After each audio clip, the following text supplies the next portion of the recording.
Yeah, you can see the ravens are stealing stuff out of the back of the truck. Hi. They already tore stuff apart and plastic bags flying on the ground. They've been over there taking stuff out of that truck for about 10 minutes.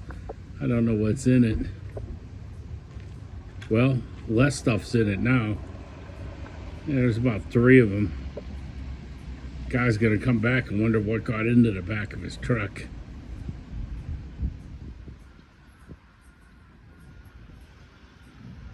Well, always cover your truck in West Yellowstone. Boy, these ravens, there's 3 of them been flying around together for years. They're pretty good. If they're not over McDonald's, they're over here.